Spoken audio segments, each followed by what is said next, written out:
Today we are working on Psalm 14. Psalm 14 is very commonly used for spiritual growth, for protection from misfortune, and to stop slander and libel. It's also used to soften stubborn people. It's also used to get restoration when things have fallen apart. Restoration when things have been taken from you. Also restitution. Now, the way we work psalm magic is very simple and extremely effective. We take the psalm in question and we recite it out loud all the way through once without stopping, and we call this an incantation. After we finish the incantation, we go back through that same psalm and we consider each verse in turn very deeply. And we search for, we dig for, mine, if you will, for inner occult meanings that are within the psalm. We search for those inner occult meanings and we see them as magical seeds. And as we search and dig and find and apply what we find there to the situation that we've brought to the psalm, we, in a very real sense, plant those seeds into the deep, fertile grounds of our mind, where they take root and they grow. They blossom forth, and then they bear fruit after their kind. And that's exactly what you and I are going to do together right now with Psalm 14. The fool hath said in his heart, there is no God. They are corrupt. They have done abominable works. There is none that doeth good. The Lord looked down from heaven upon the children of men to see if there were any that did understand and seek God. They are all gone aside. They are altogether become filthy. There is none that doeth good, no, not one. Have all the workers of iniquity no knowledge? Who eat up my people as they eat bread, and call not upon the Lord? There were they in great fear, for God is in the generation of the righteous.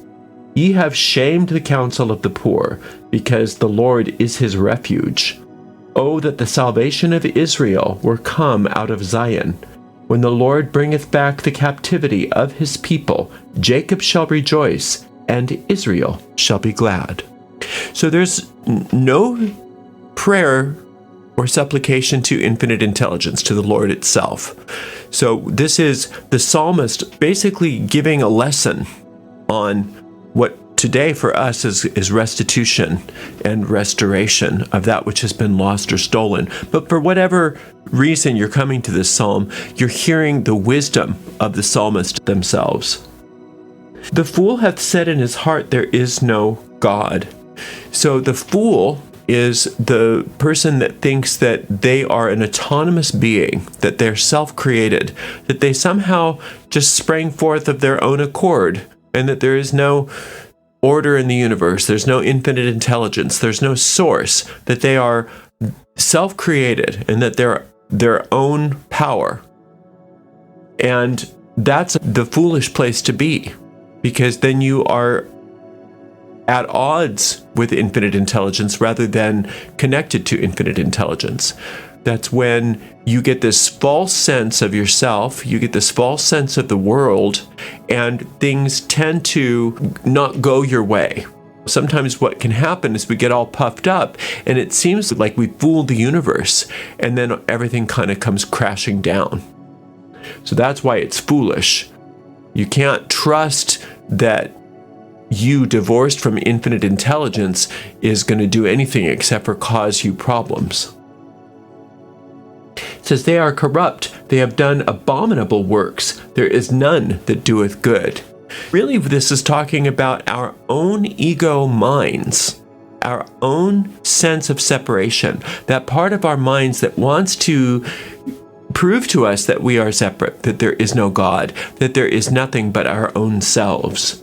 And it says that they are corrupt. That's the corrupt part of our minds. They have done abominable works. Now, abominable works in this sense, even though you may not have killed somebody, you may not have cheated anybody necessarily, but you've killed and cheated your own experience of infinite intelligence. You've given yourself this false sense of self and created a plethora of problems for yourself. Because the mind is creative. we were given all the powers of creation. And we were also given the gift, or you might consider it a curse, it sometimes, of free will. So not only are we creative, but we have the free will to think however we want to think. And if we're not thinking thoughts that are in alignment with infinite intelligence, and we're thinking thoughts that are all by ourselves, then we're thinking thoughts of corruption. And corrupt thoughts have corrupt manifestations. And that's what those abominable works are. So think of any of the abominable works of your ego mind. Are there things in your life that you feel that are not so hot? Are there places in your own life where your ego mind has corrupted you? So not thinking in alignment with infinite intelligence, but thinking all by itself, creating and carving out its own corrupt universe for itself? There is none that doeth good. So any thought that comes from that corrupt part of the mind won't do any good. And we can tell which voice we're listening to, if it's the voice of infinite intelligence or if it's the voice of corruption, based on how it makes us feel. So those thoughts in our mind that make us nervous or upset or afraid, those are abominable works. The Lord looked down from heaven upon the children of men to see if there were any that did understand and seek God. So infinite intelligence is always looking at us and constantly giving us an opportunity after opportunity after opportunity, calling us forth to itself to come back home, to come back to our sense of connection with infinite intelligence, where all good is available to us, where all restoration of anything that has been taken or corrupted in our lives, and all will be well again. But it's up to us to listen to that voice in our minds that is calling us back home, calling us to peace, calling us into oneness with infinite intelligence rather than trying to think all by ourselves. They are all gone aside. They are altogether become filthy. So all those thoughts in our minds that are children of the ego, because think about what your mind does. Your mind expands. So a thought begets another thought, begets another thought, begets another thought. If the thoughts are parented by, they are offspring of the ego mind, that abominable part of our mind that's trying to think all by itself, then those thoughts expand into more corruption. When it says they have altogether become filthy, that means the corruption of those thoughts are creating corrupt experiences for us. And it seems to expand and expand and expand. And it will continue to do so until we decide to not listen or give power to those parts of our mind that are thinking separate from infinite intelligence. Who eat up my people as they eat bread and call not upon the Lord. The ego doesn't think about infinite intelligence. The ego doesn't think about the Lord. The ego thinks about itself and about carving out its own identity and carving out its own universe. But you see, what the ego doesn't tell you is that its goal for you is destruction. Because that's the only thing it knows. That was how it was programmed. We all agreed to this at some point, to allow ourselves to think thoughts that are separate from infinite intelligence. Well, if you're going to think thoughts that are carving out a separate identity from perfect, how can you do that? By trying to prove how imperfect something is, right? A thought that is separate from perfection has to prove itself as being imperfect. So the ego's whole thought system is based on proving to you how bad you are, how separate you are, how imperfect you are, and ultimately destroying you. Because infinite intelligence gives you immortality. Infinite intelligence gives you eternal life. So what's the opposite of that? Destruction, death. So those thoughts of destruction and death that come from the ego, remember the ego is very sly. It's very cunning because it's our own genius mind used against ourselves. So the ego knows that if it just came out and says, okay, now I'm out to destroy you, that we would say, well, then I don't want to play with you. I'm not going to have anything to do with you if you're out to destroy me. So it knows that it doesn't need to do that. What it needs to do is become cunning and sly and baffling, and to use other ways to lull us into sleep so that we start to listen to and obey its dictates rather than the dictates of infinite intelligence. And so have all the workers of iniquity no knowledge? No, those thoughts have no knowledge. Knowledge comes from infinite intelligence. All those thoughts, those workers of iniquity, if you will, are nothing but lies. So if we're listening to lies, then we're going to get the results and the effects of lies in our lives. But if we start to say, I'm not going to listen to that voice anymore, I'm going to listen to infinite intelligence, I'm going to move back into connection with where my good is, then those lies are exposed as what they are, and we make a new choice, and we think in new ways. Who eat up my people as they eat bread and call not upon the Lord. So that's the whole idea, eating up infinite intelligence's people as bread, meaning trying to destroy you, to program you for self-destruction. So this is basically a very dramatic way of training our minds to turn away from thoughts of self-destruction and turn towards thoughts of righteousness, and that just means right thinking. There were they in great fear. So that's the only thing the ego has, is fear. There are two forms of emotion. There's fear and there's love. Love is truth. Love is the emotion that is constant, that comes from infinite intelligence. You are created out of love. Love is the force out of which you are created. You are a creature of love. Fear is the resistance of love. Fear doesn't have its own power. Fear is not a principle. Fear was not created by infinite intelligence. Fear is how the ego resists love and tries to convince you that you are separate from and not part of love, not deserving of love. So fear comes from the ego. So if there is fear, you know that's not infinite intelligence speaking to you. For God is in the generation of the righteous. The generation of the righteous is you. You are the generation of the righteous.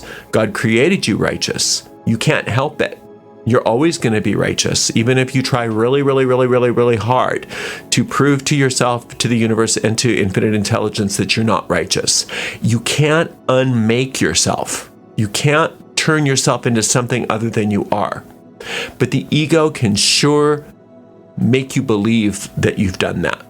And that's what this whole world is a projection of the ego minds of its people that are all trying to prove how bad they are.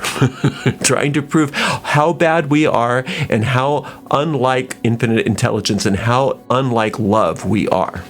Ye have shamed the counsel of the poor, because the Lord is his refuge. Now, the counsel of the poor, don't think in terms of financial poverty. Think in terms of poor in spirit. And that simply is another way of saying, I'm like a little child. I'm like a little child. I'm like an innocent child that doesn't really know anything, but I'm willing to be taught. You think about how a little kid is always looking to its parents, saying, what is that? What is that? What is that? What is that? That's what the poor are. The poor in spirit are like an empty rice bowl in Zen. It's like a clean slate that infinite intelligence can constantly write upon. And that's what we want to be. We want to recognize who we are as the counsel of the poor. We are innocent children who are constantly able to be taught and grow into our own righteousness through education by infinite intelligence. But we are caught in this pseudo-reality here, this artificial reality that the ego mind is trying to convince us that we're involved in. And that's just because we've been misusing our minds, because we have the freedom to do that. And now we can make a new choice that we're going to be part of the counsel of the poor, because the Lord is his refuge. So that's how you get to remembering who you are as an innocent child of God, is recognize that infinite intelligence is your refuge and that you're not beholden to the ego. You're not beholden to this world. None of these problems that you're coming to the psalm for have any power over you. But you can't know that while you're listening to the dictates of separation. The only way that you can know that is by listening to the dictates of infinite intelligence and learning to discern between those two voices in the mind, the voice for fear or the voice for love. Fear is tension, love is peace. So we go for the peaceful thoughts, then we know that we're listening to infinite intelligence, and we will be guided moment by moment by moment. And no matter what's going on in our lives, infinite intelligence is that miraculous force that can heal anything, no matter what. Oh, that the salvation of Israel were come out of Zion. Zion is that large mountain, and that on top of that mountain is a temple, and those are symbols. They're not something that we worry about historically. They are symbols of what's true for you right now. Zion is that highest part of your mind where the ego can't corrupt. The ego can't get to it. The ego doesn't understand it, doesn't even know that it's there. And that temple is that place where you and infinite intelligence are one. And that cannot be corrupted, that cannot be defiled, and there's nothing that can take that away. But what we can do is forget that it's there.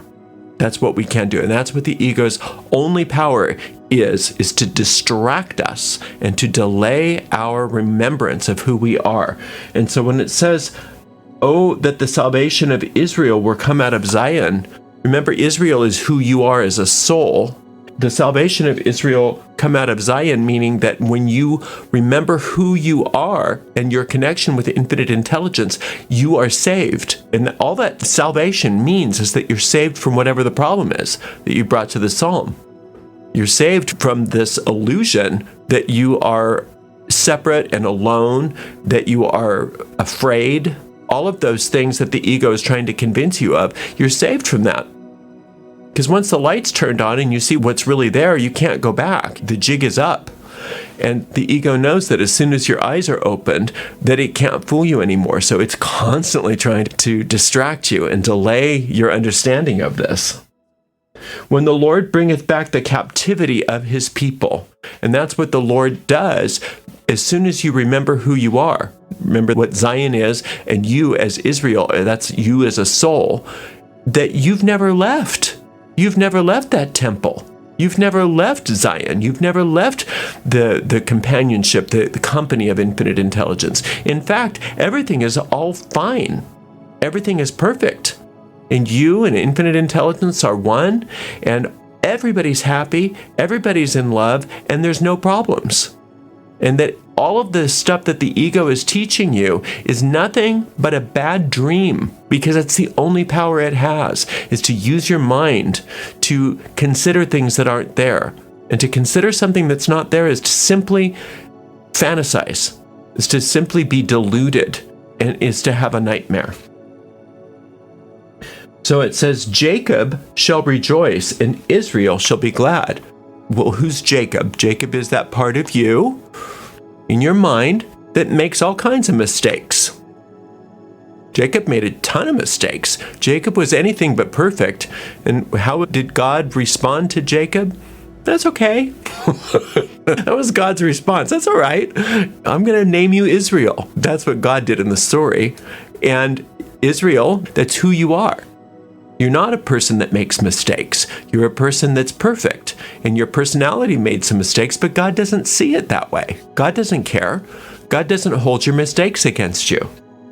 And so, since that part of you that's always forgiven, you're going to rejoice. And Israel who Jacob was renamed, is going to be glad, because you're going to wake up from the dream and realize that there's nothing to restore. Because nothing was lost. It was all a bad dream. You know that feeling when you wake up from a nightmare and you go, oh, thank goodness. Oh, wouldn't it have been awful if that was real? That's exactly what's happening with all of whatever you brought to this psalm. You're going to wake up and you're going to realize it wasn't real and that everything's fine. Everything's perfect, the way that infinite intelligence wills that it be. So you just keep coming back to the psalm over and over again, and eventually you're going to get a sense that everything is well.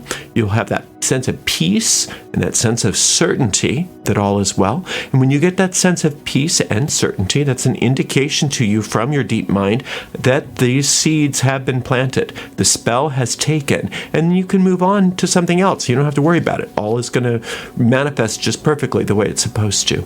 Thank you so much for spending some time with me. Until next time, blessed be.